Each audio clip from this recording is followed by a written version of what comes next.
Depende de lo largo. Bienvenidos a Sana que Sana, qué rico estar nuevamente con ustedes, con todos estos temas variaditos, pensando en su salud física, en la prevención, en su salud mental también. Y a propósito de temas, últimamente nos han escrito mucho frente a uno de los programas que hicimos la semana pasada de cirugías plásticas faciales. Me preguntaban que le recordara el nombre del especialista, pues se llama Juan Fernando Vergara Tejada y aprovechamos y le damos un saludito. Pero vamos al tema del día de hoy.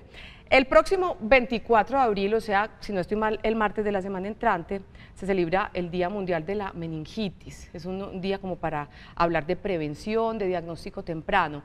Y la última semana de abril es la Semana Mundial de la Inmunización. Por eso hoy vamos a hablar de dos temas en uno, de alguna manera. Vamos a hablar de meningitis, vamos a hablar de influenza, que es justamente uno de los diagnósticos que para prevenirlo existen vacunas.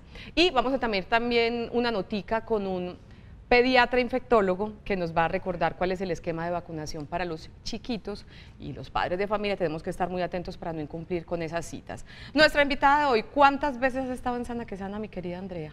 Esta es la segunda vez. Virgen Santa, menos nervios que la primera. Yo la veo ya muy apropiada.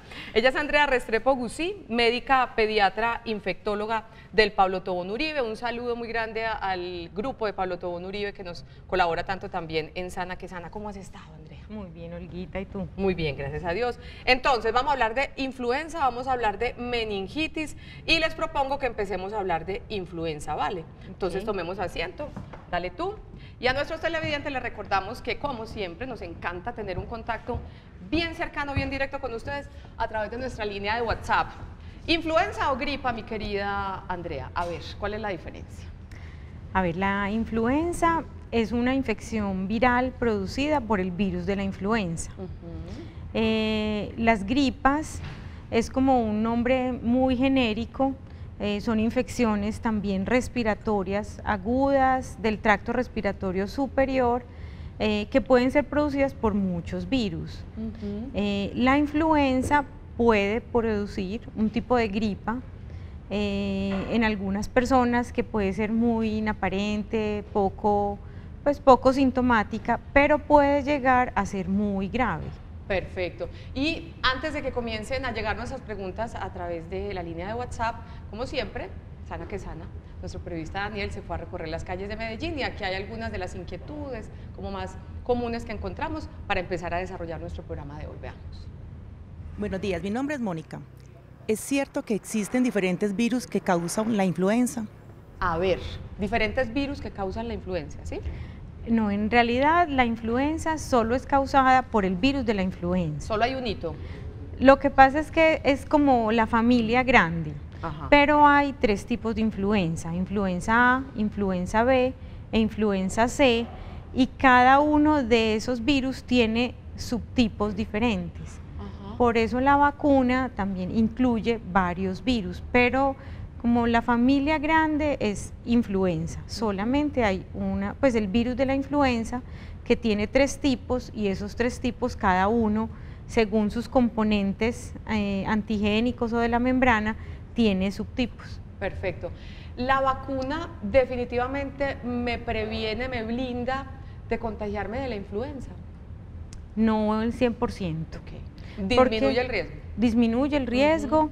Y ese riesgo va a depender mucho del tipo de virus o de los virus que estén circulando ese año y de lo que coincidan esos virus con los virus que se ponen en la vacuna. ¿Cómo así que los virus que están circulando ese año? ¿Qué es lo que pasa? O sea, ¿esos virus van mutando, se van regenerando? ¿Cómo es eso, Andrea? Sí, la influenza es un virus que tiene una gran tasa de mutación y de cambios genéticos. Por eso en el 2009 hubo un nuevo tipo de influenza que fue el H1N1 que tan fue famoso. Muy preocupante. Sí. Y que últimamente he escuchado también de algunos casitos, nuevamente. Es que no ha dejado de circular. Entonces desde el 2010 la vacuna incluye influenza A H1N1. Que es una mutación o una subclase, o cómo se le puede llamar a eso, del virus. Sí, son cambios genéticos que hace el virus. Se puede decir así, son cambios genéticos en su estructura y por eso son diferentes tipos del virus de influenza. Perfecto. Anualmente hay que ponerse la vacuna contra la influenza, tengo entendido, por lo menos a mi niño anualmente se la pongo. ¿En todas las edades debe ser así? Sí, la persona que se va a vacunar se debe vacunar anualmente, precisamente por eso, porque la OMS hace una predicción. Organización Mundial de la Salud. La Organización Mundial de la Salud hace una predicción anual de los virus que van a circular en el hemisferio norte y de los que van a circular en el hemisferio sur. Ya. Y con base en eso hacen la vacuna, por ejemplo, la de este año 2018-2019. Perfecto. Muy bien, y seguimos con las preguntas, seguimos desarrollando nuestro tema de hoy. Estamos hablando de influenza en esta primera parte del programa. Más adelante estaremos hablando de la meningitis y nos encontramos otra inquietud para la doctora Andrea. Veamos. Buenos días, mi nombre es Teresa.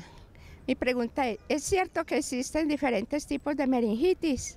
Ay, Dios mío, me tiraron la pregunta que no era, pero ¿qué le hace? Yo le voy a hacer la que es, porque meningitis era para más adelante. Lo que quería preguntarte es si era cierto que la influenza puede convertirse en una neumonía, ¿se puede complicar la influenza?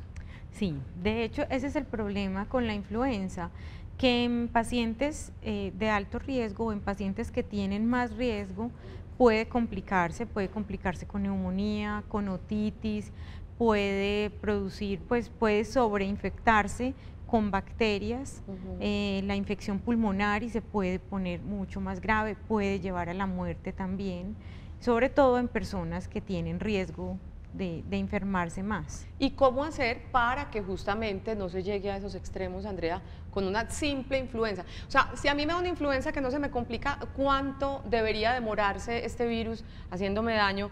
¿Cuáles son los síntomas? ¿Y cómo hacer para que no se agrave la situación? A ver, una influenza puede empezar con mucho malestar, o sea, las personas que hemos tenido influenza sabemos que es como una gripa más fuerte que las demás. La que dicen la quiebra huesos, algo así, esa que duele. No, quebrantahuesos es el dengue. Ah, ok. O sea, es a lo que la gente le pone el nombre de quebrantahuesos, porque en el dengue el malestar y el dolor muscular y de las articulaciones es tan grande que por eso le dicen fiebre quebrantahuesos. En influenza también hay mucho malestar, puede haber mialgias, o sea, dolores musculares, fiebre más alta que en un resfriado común o en una gripa, tos, dolor de garganta, dolor de cabeza. Los niños pueden tener vómito y diarrea, sobre todo pues son los que más presentan estos síntomas. ¿Cuánto dura? Si no se complica. En general, alrededor de una semana. Una semanita. Y insisto, ¿cómo hacer para que no se agrave el asunto? ¿Cómo me debo cuidar cuando tengo la influenza? Pues a ver, lo más importante es que las personas que se deberían quedar en casa para evitar el contagio. Lo otro pues es simplemente como un resfriado común, o sea, simplemente pues como el manejo sintomático en las personas que no tienen riesgo, ¿no es cierto? Uno puede quedarse en casa con acetaminofén, buena hidratación, descanso. La influenza en casi la mayoría de las personas va a pasar y no va a tener pues como mayor complicación. Pero hay algunas personas que sí van a presentar síntomas de gravedad, entonces los que presenten estos síntomas de alarma deben consultar inmediatamente. Por ejemplo, dificultad para respirar o dificultad para ingerir alimentos o vómito que lleve a la deshidratación, fiebre muy alta que no va disminuyendo sino que va en ascenso, serían como los síntomas pues, o algún síntoma de sistema nervioso central, por ejemplo, que la persona empiece a tener problemas o alteraciones en el nivel de conciencia. Perfecto. ¿Cómo hacer si alguno de los miembros de mi familia tiene influenza, pues ya se la diagnosticaron, cómo cuidarnos sin aislarlo, pero sí cómo intentar que no nos contamine con ese virus? Con ese virus. Pues en realidad es difícil. Complicadito, ¿cierto? Sí, sobre todo porque uno puede ser contagioso antes de estar con síntomas. Entonces uno ahí pues no se va a estar cuidando y las otras personas tampoco, pero sí se debe tratar al máximo de tener una buena higiene de manos, porque la influenza se contagia de dos formas, una por contacto con secreciones respiratorias. Entonces, si yo he tocado las secreciones de esa persona o yo tengo influenza y toco las secreciones mías, pues al sonarme la nariz o la saliva, todo esto. Todo eso, entonces eso es contagioso, y si alguien más le doy la mano a otra persona, esa persona va y toca la conjuntiva. O si alguien tocó aquí el sofá, yo me recuesto en el sofá y ahí estaba el virus también. Pues en general los virus son muy lábiles en el ambiente, necesitan más como una transmisión a través de las manos, de persona a persona, o de persona a persona, o a través de gotas pues de secreciones respiratorias. Entonces, ¿cómo así que yo la puedo contagiar cuando todavía estoy asintomático? ¿Eso aplica en adultos, en niños también es igual? ¿Cómo es eso? Es igual en adultos y en niños. Antes de empezar los síntomas, el virus ya está dentro de uno y se puede excretar de estas maneras, sobre todo en gotas, en goticas de secreciones respiratorias. Okay. Entonces, por eso la mejor forma de evitar el contagio es la persona asintomática en casa o en el trabajo debe usar una mascarilla sobre nariz y boca y hacer muy buena higiene de manos. Perfecto. Tenemos una imagen, Daniel y yo vamos a buscar las dos imágenes que tenemos para influenza, ¿vale? Es una que habla de recomendaciones y la otra de la diferencia entre gripe e influenza. Adelante, profe. Bueno, esta primera nos está hablando de los grupos de riesgo que deben recibir la vacuna, ¿no es cierto? Es muy importante. En mujeres embarazadas después de la semana 14, la vacuna es muy segura y las protege muy bien porque son de riesgo para presentar complicaciones. Los niños entre 6 y 59 meses deben recibir la vacuna, los adultos mayores de 60 años también, y los enfermos crónicos, sobre todo que tengan enfermedades respiratorias, cardíacas, diabetes. Los pacientes con obesidad mórbida también están ahí incluidos. ¿En el POS esta vacuna es gratuita? Sí, exactamente. Esta vacuna es gratuita, está incluida en el plan de beneficios y los que no caigan ahí pueden conseguirla. No es una vacuna en realidad muy costosa. Ok, hay otras recomendaciones aquí. Si estás enfermo, ¿qué medidas debes tomar para no contagiar a los demás? Lavarse las manos frecuentemente. No salude a la esposita con beso, ni le dé la mano ni a los hijos. Cúbrete al estornudar o toser con el ángulo interno del codo o con un pañuelo de preferencia descartable. No te automediques. Recuerda, si presentas fiebre mayor a 38 grados, tos intensa, dolor de garganta, dificultad al respirar, pues consulta el médico. Y la otra imagencita, porque me parece chévere que hagamos la diferenciación bien clara entre influenza y gripa.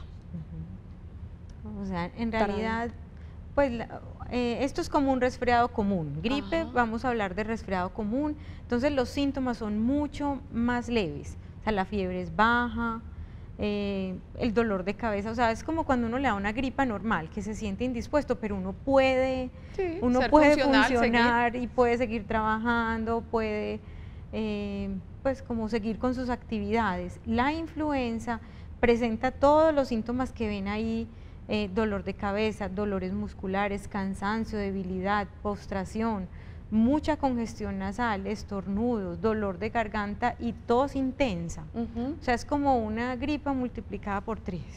¿En qué porcentaje más o menos se nos reduce a todos la posibilidad de contagiarnos de influenza por el hecho de vacunarnos anualmente? Bueno, entonces la eficacia de la vacuna Esa era la pregunta. Es variable. Eficacia. Es variable, pero se ha calculado que puede ir de un 70 a un 90-95% de eficacia. O sea, que vale la pena. Claro que vale la pena. Perfecto. Hay que vacunarse. Muy bien.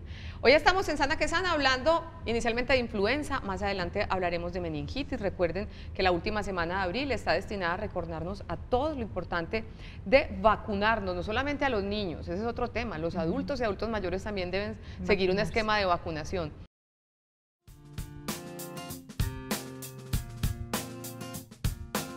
para seguir ampliando nuestro tema de hoy, estamos hablando de influenza y más adelante empezaremos a hablar de meningitis, también del Pablo Tobón Uribe. Nos acompaña hoy doña Aichel González Marín, enfermera en vigilancia epidemiológica. Bienvenida, ¿cómo estás? Gracias, Olguita, muy bien. Empecemos entonces, ¿qué es vigilancia epidemiológica?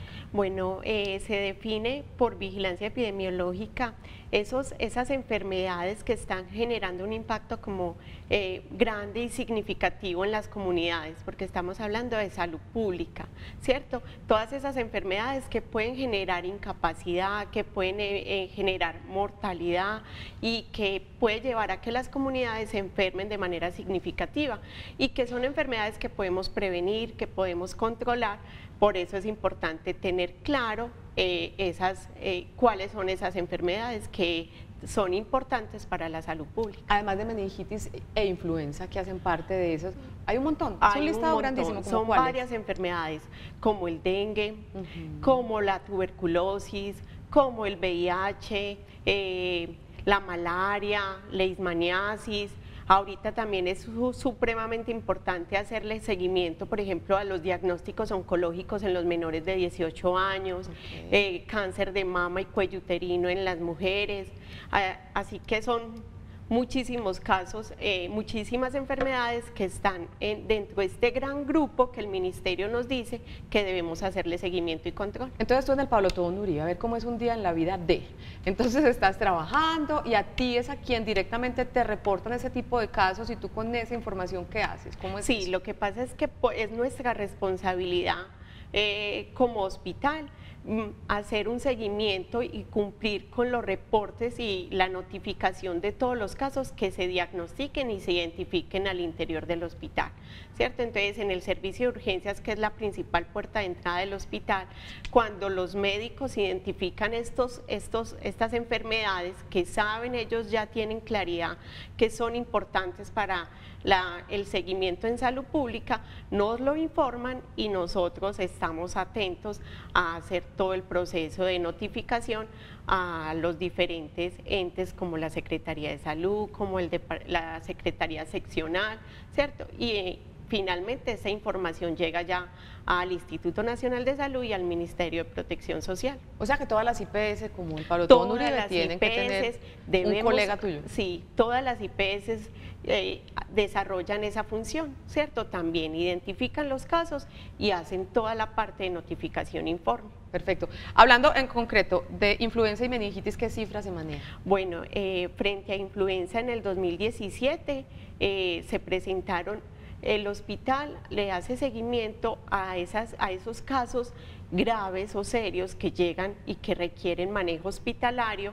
Se notificaron más o menos 108 casos de influenza que comprometió la salud, ¿cierto? Y que llevó a... Eso es mucho poquito con relación a otras cifras. Esos son muchos casos, ¿cierto? Porque como se sabe, es una enfermedad que se puede prevenir, que se puede controlar y que no tendría por qué, si se siguen todas las recomendaciones, llevar a que los pacientes tengan que ser hospitalizados y hasta tener que ingresarlos a una unidad de cuidado crítico, una unidad de cuidados intensivos, tanto adulto como pediátrico. ¿Y meningitis? Y meningitis.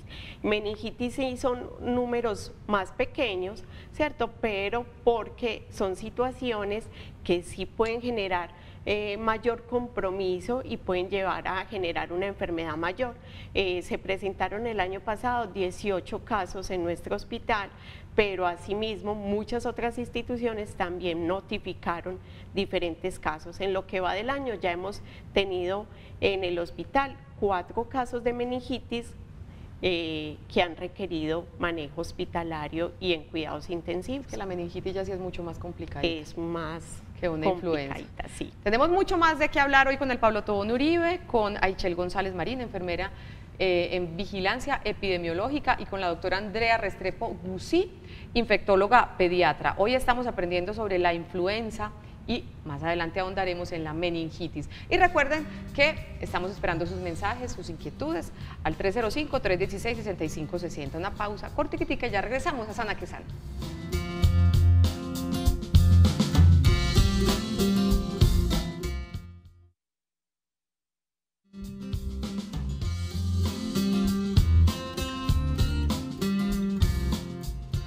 Y seguimos hablando hoy sobre influenza en Sana que Sana y sobre meningitis. Sobre las meninges y la meningitis. Usted me dijo, Andrea, que lo corrigiera, lo corrige. Es la inflamación de la meninge, tejido delgado que cubre al cerebro y a la médula espinal, la meningitis. Algunos síntomas de la meningitis pueden ser fuerte dolor de cabeza, fiebre súbita, vómitos o náuseas, rigidez en el cuello. Aunque la meningitis puede presentarse en cualquier persona, es más común en aquellos que tienen débil su sistema inmunitario. Entonces, el grafiquito nos da como pie para introducir al tema de la meningitis. ¿Qué es la meningitis, Andrea? Para ampliar un poquito ese concepto. La meningitis es la inflamación de las membranas que se llaman meninges, que son las que cubren el cerebro y la médula espinal. Perfecto. Tenemos una imagencita, se le tiene la imagen de la meninge y la meningitis. Entonces ahí vemos, meninges normales. Sí, que se llaman aracnoides, duramadre y piamadre. Son las tres. ¿Y cuál es el cambio que vemos ahí con la inflamación? ¿Están como hinchaditas? Sí, se inflaman. O sea, cuando algo se inflama se pone rojo y se edematiza o se hincha. Y además empiezan a entrar un montón de células que no deben estar ahí. Y por eso es que se producen todos los síntomas, por esa inflamación. Es saber por qué llegamos a tener esa inflamación y si la podemos prevenir. Y para empezar a abordar y llegar hasta ese punto, vamos con esta pregunta para la doctora Andrea y también para Itzel. Buenos días, mi nombre es Teresa. Mi pregunta ¿es cierto que existen diferentes tipos de meningitis? Doña Teresa, aquí va su respuesta. Sí, es verdad. Hay meningitis. Primero que todo, hay como un grupo grande de meningitis, que son las infecciosas, producidas por virus o por bacterias o por diferentes microorganismos. Y hay otras meningitis que son no infecciosas, que pueden ser causadas por medicamentos o por otro tipo de irritaciones en las meninges. ¿Cuáles son más graves? Pues yo creo que, las infecciosas pueden ser muy graves, pueden ser, una meningitis infecciosa bacteriana, sin tratamiento, generalmente termina en la muerte. ¿Hay manera de prevenir que me dé meningitis, Aichel? Una de las medidas es que vacunemos de manera adecuada a nuestros niños, que estemos muy atentos a que esos esquemas de vacunación estén completos, y pienso que también es supremamente importante que sigamos las recomendaciones que nos dan para controlar y prevenir que estas enfermedades se propaguen en comunidades que pueden ser más susceptibles, ¿cierto? Por ejemplo, los niños menores de 5 años, los adultos mayores, las mujeres que están en embarazo, las personas que tienen enfermedades crónicas. Entonces, cumplir con esas medidas y favorecer que los esquemas de vacunación estén completos. ¿Cuáles son esas medidas entonces? Las medidas son, por ejemplo, si estoy enfermo, entonces debo quedarme en mi casa, un lavado frecuente de las manos, porque hay muchas de estas enfermedades que se pueden transmitir, ¿cierto? Cuando no tengo una adecuada higiene de las manos. También, si tengo que seguir alguna recomendación de aislamiento, cumplir con esas recomendaciones que me orientan frente a la manera como se puede propagar la enfermedad. No sé, doctora, ¿qué otra medida, aparte del aislamiento, la higiene de las manos? No, esas son, básicamente. Sí, y de pronto la más importante que Aichel la dijo de primera es la vacunación. Okay. También está incluida en el POS, es la famosa meningococo, ¿cierto? ¿O no? Me la inventé. Sí, no, sí. Pero está en el POS, ¿o no? No, meningococo no. A ver, es que hay meningitis bacterianas, o sea, meningitis producida por bacterias. Esa meningitis es la que se puede prevenir mediante vacunación. Hay muchas bacterias que pueden producir meningitis. Las principales, que son Haemophilus influenza, está incluida en la vacuna que está en el POS, que fue la que el doctor Garcés nos dijo ahorita, que se llama Penta. Ahí está incluida. Sí, pentavalente. Neumococo es la segunda, es la segunda causa de meningitis bacteriana. Está incluida en el POS. Y meningococo aún no la tenemos incluida en el POS en Colombia. es una enfermedad menos frecuente, mucho menos frecuente que las otras dos, pero que cuando se presenta puede ser muy grave, muy letal. Entonces, hay algunos grupos de riesgo que requieren la vacuna. También el doctor nos decía que hay que pues, solicitarla mediante unos papeles diferentes, mediante el NOPOS o el MIPRES, hay personas que la pueden conseguir también de forma particular. Recordemos cuáles son esos grupos más vulnerables y más que tienen más la urgencia justamente de vacunarse contra la meningitis, Andrea. Entonces, para todos los niños están las de hemófilos, influenza tipo B y la de neumococo, todos los niños. Pero los grupos de riesgo para tener enfermedad por meningococo son los pacientes que tienen algún tipo de deficiencia en la inmunidad. Que tienen su sistema inmune debilitado, sí. Y hay algunas inmunodeficiencias específicas que ya pues eso sí, su médico o su pediatra los orienta pues como a las personas que requieran esa vacuna. Perfecto, tenemos una inquietud en nuestro WhatsApp y me gusta mucho porque hay como un mito alrededor de lo que sucede después de un tipo de vacunas como el de la influenza. Muy buenos días para ti también. A mi nieta le dio una tremenda gripa, sino hasta los 6 meses que le pusieron la vacuna de la influenza. ¿Por qué? Como quien dice, le echamos la culpa a la vacuna y eso pues es, no sé si es verdad o es mentira. Yo creo que es mentira. Eso es un mito. Falso, sí, de toda falsedad. Mito.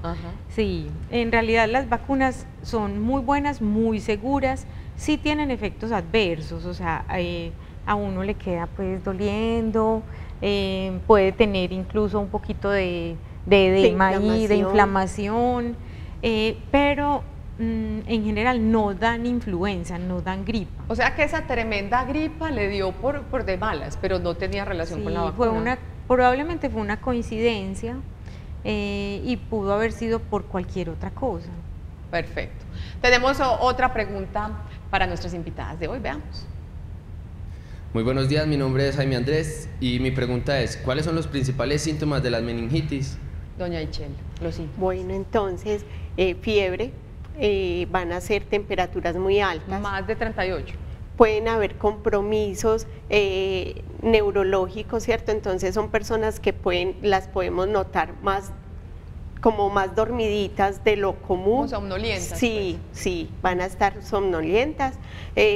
Puede haber dolor en el cuello, entonces rigidez y dolor. ¿Los ganglios se inflaman o no? Puede haber, ¿cierto? Porque hay una respuesta inflamatoria, entonces sí pueden haber gangliositos, pero el principal síntoma sería ese dolor en el cuello y los cambios como en el estado de conciencia de las personas, entonces, y dolor intenso en la cabeza, aparte pues de que las temperaturas son muy altas, y de ahí se pueden derivar otra gran cantidad de síntomas. Entonces podríamos decir, Andrea, hay algunos síntomas que los comparten las enfermedades, ¿cierto? Que el dolor de cabeza, la fiebre, puede ser cualquier otra cosa, pero según le entendí a Ichel, el problema es el estado de conciencia. ¿Eso es lo que me tiene que hacer salir corriendo para urgencias o cómo es eso? ¿Cuáles son esos signos de alerta que debo tener en cuenta para consultar a tiempo? Pues yo creo que la fiebre muy alta, una fiebre mayor de 39 grados en un niño debe hacer consultar. Obviamente, pues, o sea, si una persona cualquiera tenga o no tenga fiebre, tiene alteración en el estado de conciencia, hay que consultar. Por favor. El dolor de cabeza en meningitis es un dolor que puede ser como más severo que en otras, pues por ejemplo que en una gripa o que y ese dolor de cabeza muchas veces se acompaña de náuseas o vómito. El vómito es frecuente porque en la cabeza se aumenta la presión intracraneana y eso hace que la gente vomite, eso produce vómito. Entonces y los niños más pequeños, como no pueden decir que les duele la cabeza, van a estar muy irritables. Lloran mucho y no se consuelan ni con la mamá, ni cargándolos, ni con lo que les gusta, ni con el juguete.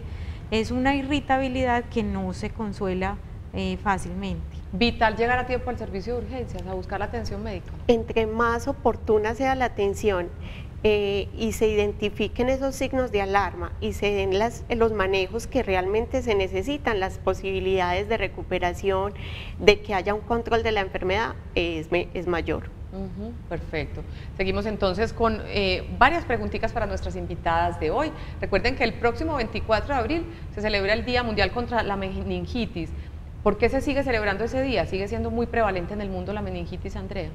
Sí, la meningitis puede que en prevalencia no alcance otras enfermedades infecciosas como tuberculosis, malaria, dengue, pero es una enfermedad que tiene una letalidad, una mortalidad muy alta.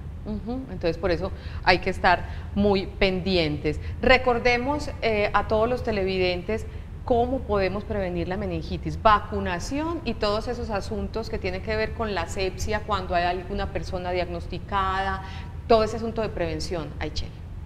Bueno, tenemos que tener claro que la medida como principal, ya lo hemos mencionado en varias oportunidades, es la vacunación, ¿cierto? Pero también si uno de nuestros familiares está enfermo, se le diagnosticó meningitis, seguir como todas las recomendaciones que nos dan en las instituciones donde se encuentren estos pacientes.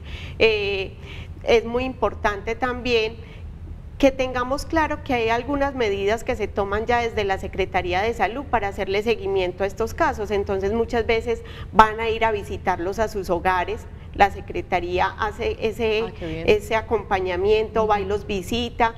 En algunas de estas enfermedades son necesarias que los miembros de la familia y los contactos principales reciban algunos medicamentos que van a evitar que puedan desarrollar la enfermedad. Entonces también saber que cuando estas enfermedades están presentes dentro de mi grupo familiar, es posible que me contacten, es posible que me llamen, que me digan que me van a ir a visitar, tratando de identificar si hay otras personas de mi grupo familiar que puedan estar desarrollando síntomas para evitar que hagan una enfermedad tan letal y tan severa como la meningitis. Entonces, si también es un mito, Andrea, por ahí escuchaba yo que hay quienes piensan que la sinusitis puede ser un desencadenante de una meningitis. ¿Eso es así? Es poco frecuente. Pero sucede. Sucede, pero más que de una meningitis, de infecciones del sistema nervioso central. Y eso lo vemos con alguna frecuencia, que son personas que tienen sinusitis y la sinusitis no es tratada de forma adecuada y la infección por contigüidad sí puede irse para el cerebro y puede causar infecciones a nivel cerebral, o sea, cuando son sinusitis bacterianas, ¿no es cierto? Porque también hay rinosinusitis, o sea, inflamación de la nariz y de los senos paranasales que son producidas por virus, o sea, una gripa puede producir una sinusitis, pues una rinosinusitis aguda y no necesariamente necesita antibiótico, pero si los síntomas se prolongan, si hay fiebre alta, si hay dolor de cabeza, dolor como en el maxilar, es un dolor de cabeza sobre todo que la gente siente cuando se agacha o cuando hace algún esfuerzo, podría tener una sinusitis y debe consultar para evitar complicaciones. ¿Es más delicado un cuadro de meningitis en los pequeñitos que en los adultos? Aichel. No, yo creo que se puede presentar en ambos grupos situaciones muy severas que les compromete la vida, entonces necesitan unos cuidados específicos en ambos grupos de edades, pero las situaciones serias se pueden presentar tanto en los niños como en los adultos. Perfecto, vamos a nuestra segunda pausa para comerciales en Sana que Sana. Hoy estamos juntos aprendiendo sobre la influenza y la meningitis. Ya regresamos.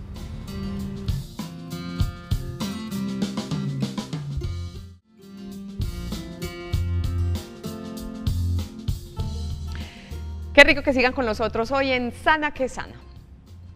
Sobre la influenza, para ir recapitulando, que fue el primer tema que tratamos hoy.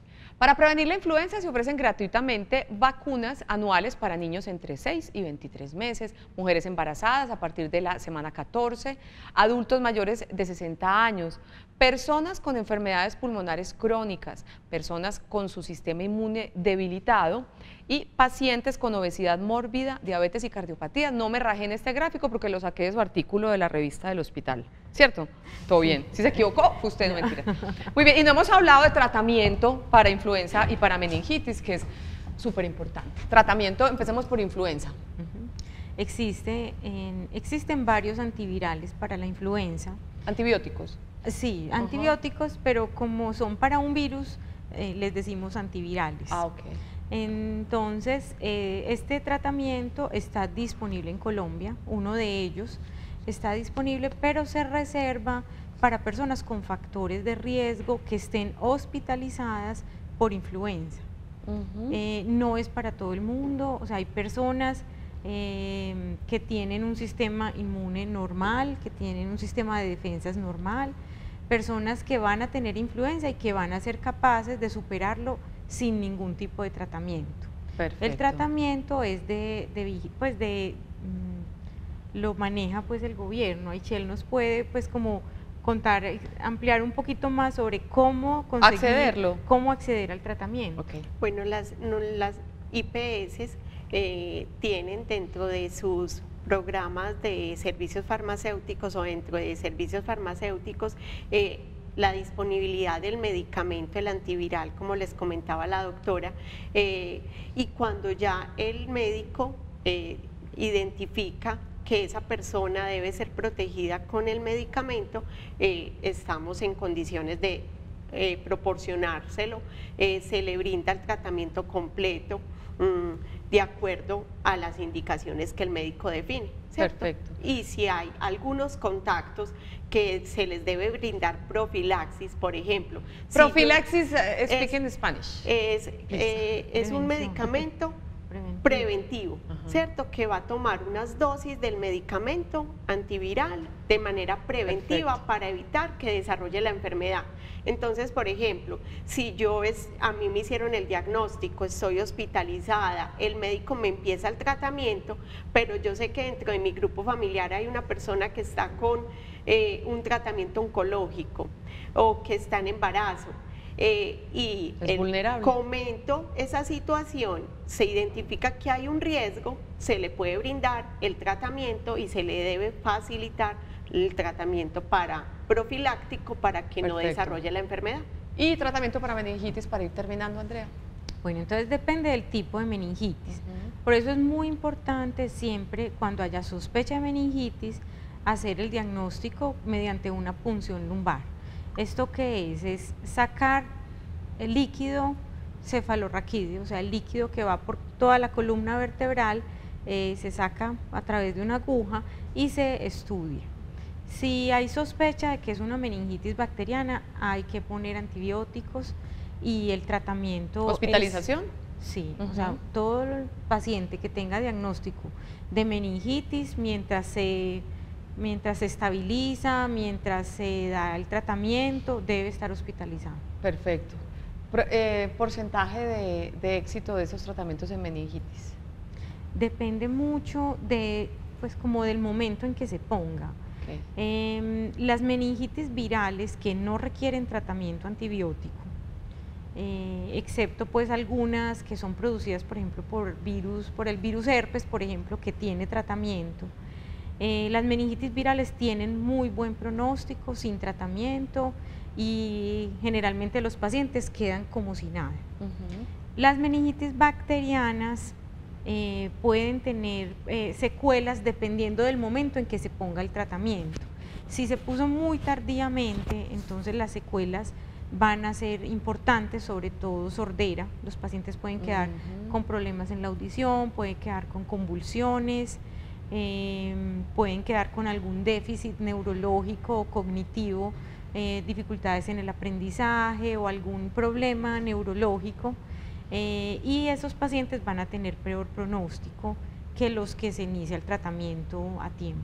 Entonces, queridos televidentes, tanto la meningitis como la influenza se meten dentro de esa gran bolsa de enfermedades en las que es importantísimo hablar de prevención, que se puede, diagnóstico temprano o asistir, y después del diagnóstico temprano, pues asistir y hacer todo el tratamiento que los médicos les indiquen. Al Pablo Tobón Uribe, de nuevo muchas gracias por prestarnos este ratico a Aichel y a la doctora Andrea, y muchas gracias pues por compartirnos su conocimiento. Muchísimas gracias por invitarnos. Muy bien, vuelve. Hombre. Le quitaban los nervios, qué rico. Terminamos entonces, Sana que Sana, mañana un tema súper chévere, para hombres y mujeres, pero yo creo que más para mujeres. Las hormonas manejan nuestras emociones. Mañana vamos a hablar con un endocrino, con un psicólogo, tendremos testimonios para hablar de la tiroides y su relación con las emociones, para que esas hormonas no controlen nuestro estado de ánimo. Hormonas y emociones mañana en Sana que Sana. Gracias por su compañía, feliz resto de jueves para todos, chao.